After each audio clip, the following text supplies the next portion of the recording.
Hello. इस weekend Liverpool versus Arsenal है और काफ़ी एक्साइटिंग गेम होने वाला है। हो सकता है कि टाइटल डिसाइडर भी हो, जैसा मैन सिटी को देख के लग रहा है कि इस बार भी ज़्यादा दम लग नहीं रहा है उनके डिफेंस में और मिडफील्ड में। उनके सारे मिडफील्डर्स फिज़िकली एडजस्ट नहीं कर पा रहे हैं अभी प्रीमियर लीग पे। बट देखते हैं। यहाँ पे मोस्टली मेरा कन्फ्यूजन है टीम सिलेक्शन में, क्योंकि यूजुअली लिवरपूल का पिछले सीज़न देखोगे, आर्सेनल का किसी तरह आप प्रेडिक्ट कर पाओगे उन दोनों का 11। बट इस बार आप देखोगे तो लिवरपूल का राइट बैक कौन है इस टाइम पे फिट? फ्रेम्पोंग इंजर्ड है। कौन था वो उनका एक और कॉर्नर ब्रैडली भी इंजर्ड था, लास्ट मैच में नहीं खेल पाया था। इस बार फिट हो पाएगा कि नहीं पता नहीं हम लोग को। और मिडफील्ड में भी उनका जैसे ग्रेवेनबर्च है, मैकलिस्टर है, सोबोस्लाई है, वर्ड्स है। आई थिंक वर्ड्स भी एडजस्ट करने में प्रीमियर लीग में टाइम ले रहा है थोड़ा, तो वहाँ पे हो सकता है कि सोबोस्लाई को खिला दें, क्योंकि वर्क रेट लिवरपूल को चाहिए होता है मिडफील्ड में अपने, स्पेशली अगर आर्सेनल के अगेंस्ट खेल रहे हैं वो तो। और मैकलिस्टर फिट है कि नहीं पता नहीं, हम सर्च करने की कोशिश किया तो कुछ ऐसा कॉन्क्रीट न्यूज़ नहीं मिला उस पर। And Mac Allister is very important for Liverpool, पूरा मिडफील्ड का कंट्रोल, क्योंकि डिफेंसिवली भी वो उसके पास वर्क रेट है, वो अर्जेंटीन वाला जो पहले भी वीडियोस में हम बात कर चुके हैं कि पैशन है मैच्योरिटी है और टॉप क्वालिटी प्लेयर है ऑन द बॉल। तो वो कंट्रोल करने में मिडफील्ड को और बेसिकली ओवरऑल प्ले उसका, तो वो बहुत क्रूशल है। वो नहीं रहता है तो थोड़ा सा लिवरपूल जैसे 10 मैन के अगेंस्ट 2 गोल कंसीड कर दी थी, तो कहीं ना कहीं आप कंट्रोल नहीं कर पा रहे थे गेम को मिडफील्ड से, इसीलिए आप का बहुत काउंटर अटैकिंग गेम, मतलब बास्केटबॉल टाइप गेम बन जाता है फिर अगर आप कंट्रोल नहीं कर पाते मिडफील्ड तो।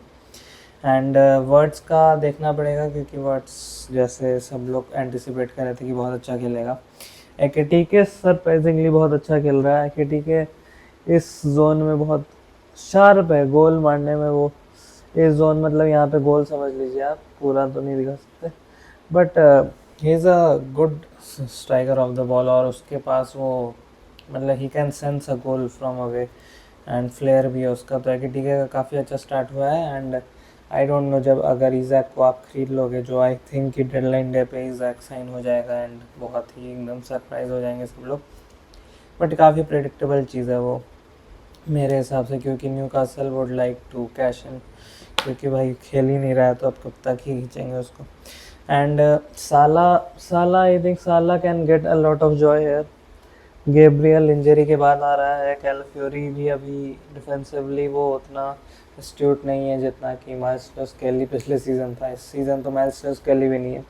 तो ये जोन जो है जहाँ पे डेक्लन राइस है, वहाँ पे डेक्लन राइस का रिस्पॉन्सिबिलिटी थोड़ा बढ़ जाता है कि वो साला का ये जोन में मैकलिस्टर, सोबोस्लाई या साला हो, तो यहाँ पे कंट्रोल करना आर्सेनल को मुश्किल पड़ सकता है इस गेम में, क्योंकि राइस भी अभी आप देखोगे तो फॉर्म में नहीं लगा।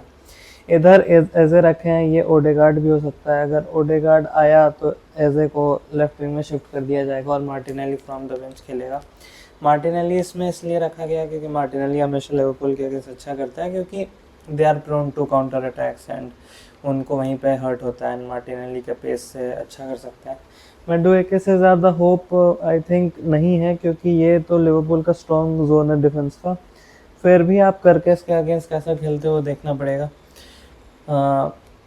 देखे तो नहीं है, आई think I should have watched कि चेल्सी वर्सेस बॉर्नमथ में मेडुएके कैसे किया था। बट ठीक है, लिवरपूल का डिफेंस उतना स्ट्रॉन्ग नहीं लग रहा है, तो मेडुएके से डिसेंट परफॉर्मेंस का उम्मीद है। बट मोस्टली उसका बॉल रिटेन करे, वो यहाँ ले जाए, फिर यहाँ से पास दे दे एजे को या फिर जुबीमेंडी को, जुबीमेंडी फिर इस तरफ कुछ खेले, तो यहाँ से अटैक बनेगा। इस तरफ कोनाटे और ये जो राइट बैक रहेगा लिवरपूल का, वहाँ पे इनका भी वीक जोन हो सकता है।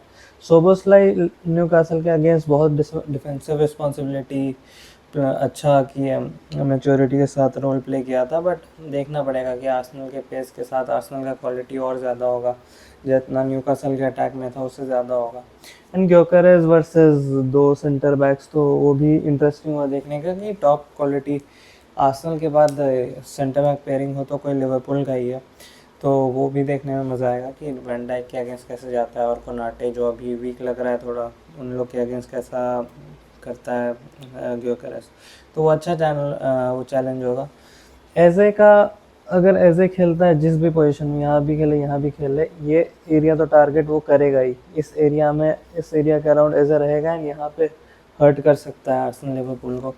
तो इसलिए आई फील लिवरपूल के जो वीकनेसेस हैं, आर्सेनल का एक वीकनेस आई थिंक कि आप क्लियरली देख लोगे कि इस एरिया में, इस जोन में जब कैलाफेरी आगे जाएगा तो वहाँ भी आपके पास कम से कम राइस है, गैब्रियल अब फिटनेस हो आ गया होगा उसके पास, इतना है कि भाई थोड़ा अश्योरिटी है कि सॉलिडिटी रहेगा।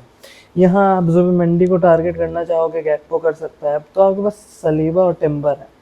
तो ये है कि आर्सेनल के पास ओवरऑल आप स्क्वाड देखोगे तो सॉलिडिटी बहुत है, एंड अवे गेम्स में वो काउंटर अटैकिंग गेम खेलेंगे और एजे, मार्टिनेली, मेडोएके, गोकेरेस जैसे प्लेयर्स को जाएंगे, तो उनके पास इनफ क्वालिटी है ओवरऑल ऑन द पिच कि भाई वो अच्छे से मैचअप कर सकें लिवरपूल के अगेंस्ट। तो आई फील आर्सेनल इस गेम के लिए फेवरेट्स है। टैक्टिकली तो यही लग रहा है, बट एनफील्ड का माहौल और लिवरपूल का, बेसिकली लिवरपूल के पास ये जो 3 प्लेयर हैं अटैक में, अभी वर्ड्स को नहीं इंक्लूड करेंगे, 3 जो प्लेयर हैं वो बहुत एफिशिएंट है। साला का भी आप देखोगे कि उसका क्रॉसेस बहुत एफिशिएंट होता है आजकल। वो तो कर्टिस जोन्स छोड़ दिया था एक मतलब अच्छा क्रॉस क्या, लो क्रॉस कहेंगे, पास कहेंगे उसको, जो भी है, दिया था साला। तो ये सब उनका फाइनल पास, फाइनल बॉल और मतलब शॉट्स जो लेते हैं वो इनक्रेडिबली एफिशिएंट है। तो उनके पास 2 चांस आएगा तो 2 गोल भी मार सकते हैं। तो इसलिए आप लिवरपूल को कभी किसी गेम में काउंट आउट नहीं कर सकते हो। इसलिए आई फील मज़ा आएगा गेम का। हो सकता है ड्रॉ भी हो जाए, क्योंकि मोस्टली एनफील्ड में आर्सेनल हारती नहीं है, बट ड्रॉ जीत भी नहीं पाती है। मतलब आपको याद होगा कि 2022-23 सीज़न में हम लोग को लगा था कि हम लोग टाइटल जीतने वाले हैं, और 2-0 अप थे, मतलब बहुत ही अच्छा खेल रहे थे। गैब्रियल जीसस अपने पीक पे था, एंड सब कुछ अच्छा जा रहा था, एंड अचानक से एनफील्ड टर्न्ड ओवर, एंड पूरा वो लोग अटैक किए थे, और किसी तरह ड्रॉ लेके हम लोग निकले थे उस गेम से। तो एनफील्ड में जाना हमेशा ही मुश्किल होता है, जैसा कि लिवरपूल के लिए भी एमिरेट्स में आना काफ़ी मुश्किल होता है। कोई टीम, आर्सेनल को तो 2-3 साल से कोई बिग 6 की टीम नहीं हरा पाई है, and that is basically because आपका ये जो कोर है बहुत सॉलिड रहता है हमेशा। ये अगर आपका सॉलिड रहेगा तो आप मेहनत करवाओगे, हर टीम से मेहनत करवाओगे, और आपके पास अगर 1-2 भी अच्छे प्लेयर हैं, जो मोस्टली साका और ओडेगार्ड रहे हैं आर्सेनल के लिए बड़े गेम्स में, तो you will never be beaten अगर आपके पास इतना सॉलिड कोर होगा तो। क्योंकि बड़ी टीम्स भी आपके अगेंस्ट जब जाती है तो they are also a bit very कि भाई ज़्यादा ही अटैक कर दिए तो कहीं काउंटर पे खा गए, एंड आर्सेनल का डिफेंस सॉलिड है तो फिर गोल भी नहीं मारने देंगे अगर वो लोग अप हो जाएगा। तो थोड़ा चेस बैटल चलने लगता है वहाँ पे, टैक्टिकल बैटल चलने लगता है काफ़ी, एंड गेम थोड़ा बोरिंग हो जाता है। गेम मिडफील्ड में ही खेला जाता है। गेम आपका गेम देखोगे कि राइस जुबिमेंडी, मैकलिस्टर, ग्रेवेनबर्च, इस एरिया में ज़्यादा खेला जाता है बिटवीन टॉप टीम्स, क्योंकि मिडफील्ड बैटल बहुत होता है। दोनों अपना एक तरह से मिड ब्लॉक बना लेते हैं, प्रेस करते हैं, और मोस्टली आप गोलकीपर्स को ही प्रेशराइज करते हो कि गोलकीपर कोई एरर कर दे। जैसे एक बार एलिसन और वैन डाइक में कन्फ्यूजन हो गया था, मार्टिनेली गोल मार दिया था। तो आर्सेनल का के पास राया है, वो भी काफ़ी सॉलिड है। एलिसन भी, मतलब Alisson and Raya are obviously top 2 keepers in the league, and world में भी दोनों टॉप 5 में आ जाएंगे इस टाइम पे, शायद मोस्टली आ जाना चाहिए। जॉन गार्सिया है, और भी कीपर्स होंगे, उनको नहीं पता, और कीपर्स नाम दिमाग में नहीं आ रहे मेरे। बेयर्न का कौन कीपर है? ऐसा तो कोई नहीं।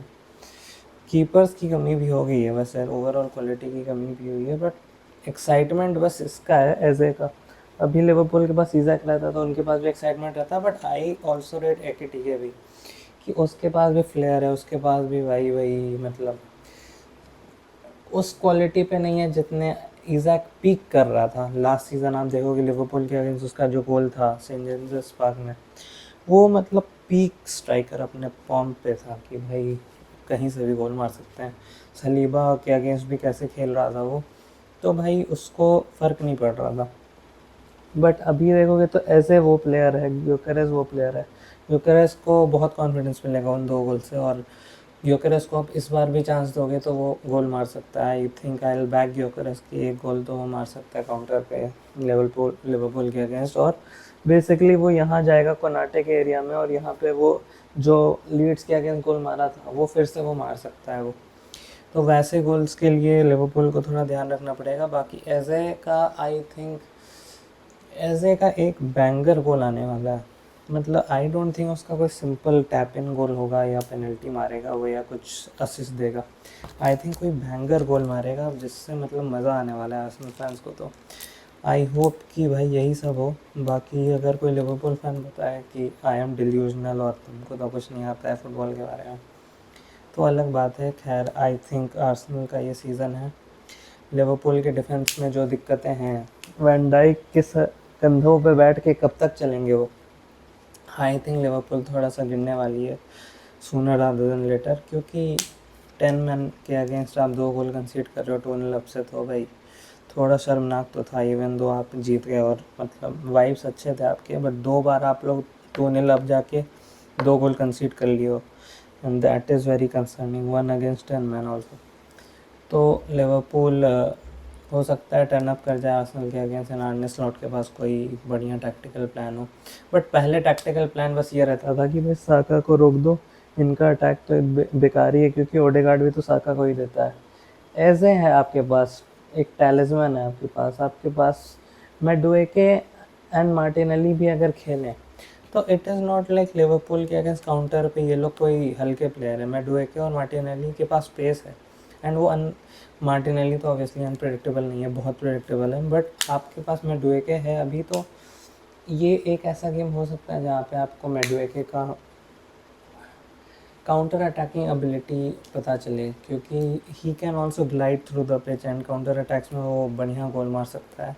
बट वही बात है कि जब साका रहता है पिच पे तो वो फिज़िकली एक बहुत बड़ा स्टेचर रहता है उसका फील्ड में, कि राया उसको उसके चेस्ट पे बॉल दे देता है, वो होल्ड करता है प्लेयरों को, और मतलब ही अट्रैक्ट्स प्लेयर। तो वो I think I we will expect from AJ कि थोड़ा सा टैलिस्मैन वो बने, और राइस और जो भी मंडी को थोड़ा प्रेस रेजिस्टेंट बनना पड़ेगा जहाँ पे भी दिक्कत आ सकती है आर्सेनल को। तो कुछ चीज़ें हैं जो लिवरपूल ऑब्वियसली टारगेट कर सकती है, बट आई थिंक ओवरऑल देखोगे तो अगर आर्सेनल भी प्रेस कर रही है तो उनका भी ग्रेवेनबर्च एंड सोबोस्लाई खेलेगा मोस्ट लाइकली, तो वहाँ पे भी दिक्कतें आ सकती हैं उनको, क्योंकि आई डोंट थिंक सोबोस्लाई और ग्रेवेनबर्च का पेयर अगर आप 2 डीएम्स की तरह ट्रीट कर रहे हो, सोबोस्लाई के पास इतना डिफेंसिव रिस्पॉन्सिबिलिटी है, तो आई डोंट थिंक वो सही बैलेंस है टीम के लिए। तो देखते हैं, मेरा प्रेडिक्शन तो है, आई डोंट नो भाई, कि आई थिंक आर्सेनल को 2-1 जीत जाना चाहिए। तो I will give this prediction कि भाई आर्सेनल 2-1 जीत जाएगी, एंड क्लोज मैच ही होगा ऑब्वियसली। आर्सेनल 2, लिवरपूल पूरा नहीं लिखेंगे 1, ये है मेरा प्रेडिक्शन। देखते हैं सही होता है कि नहीं। पता चले भाई कि 4-0 हार गई आर्सेनल, एकदम बर्बाद हो गया, सब कुछ बर्बाद हो गया हम लोग का, तो उसके बाद फिर वीडियो बनाना बंद कर देंगे, 2 वीक का ब्रेक लेंगे इन चीज़ों से। बट हाँ देखते हैं क्या होता है।